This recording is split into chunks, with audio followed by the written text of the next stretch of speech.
जनतेची फसवणूक करत आहे.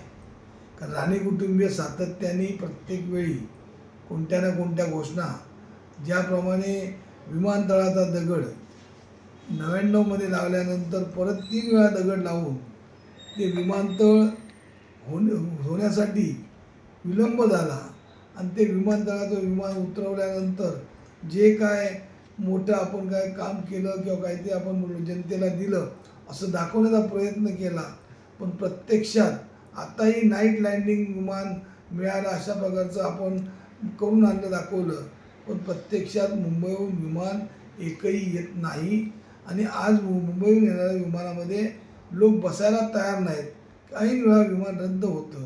त्याचप्रमाणे राणेंनी स्वतः केंद्रीय मंत्री असताना लघु, सूक्ष्म आणि मध्यम या खात्याचे मंत्री असताना निवडणुकी अगोदर 11 मार्च 24 रोजी ओरोस येथे एक दगड लावला आणि त्या दगड लावताना आपली घोषणा केली लोकांना की या ठिकाणी औद्योगिक प्रशिक्षण केंद्र चालू करण्यासाठी 200 कोटी आणणार.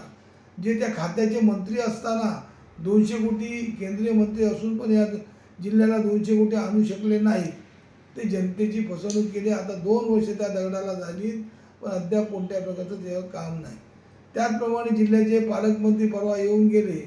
जिल्ह्यातली असलेले गॅस टंचाई प्रशासन सर्व सोडवेल, पण पालकमंत्र्यांनी प्रत्यक्ष पालकत्व स्वीकारल्यानंतर जनते आज जी लाईन लावते आहे आणि गॅससाठी वनावना फिरते आहे त्याच्याकडे त्यांचं दुर्लक्ष आहे. बरीचशी 30% हॉटेलं आज सिंधू जिल्ह्यातली बंद झालेली आहेत.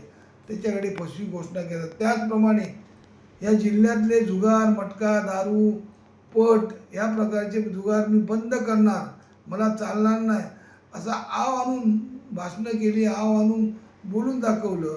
पण आज सिंधू जिल्ह्यात संपूर्ण जिल्ह्यामध्ये मटका, जुगार, दारू, पट हे पूर्णतः पोलिसांच्या सहकार्याने, पोलिसांच्या मदतीने, पोलिसांना सर्व ठिकाणं माहिती आहे, पण त्या ठिकाणातून त्यांच्या आर्थिक तडजोड करून त्या ठिकाणी ते सुरळीत चालू आहेत आणि सर्व चालू आहेत.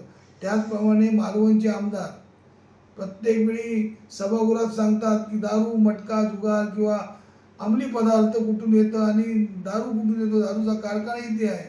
पण आज मालवणमध्ये पण मालवण पुरामध्ये दारू, मटका, जुगार जोमात चालू आहेत आणि या सर्व करणारे हे त्यांचेच कार्यकर्ते, बऱ्यापैकी त्यांच्याच कार्यकर्त्यांचे अशा प्रकारचे व्यवसाय चालू आहेत आणि त्याच्याकडे त्यांचे दुर्लक्ष झालं आहे.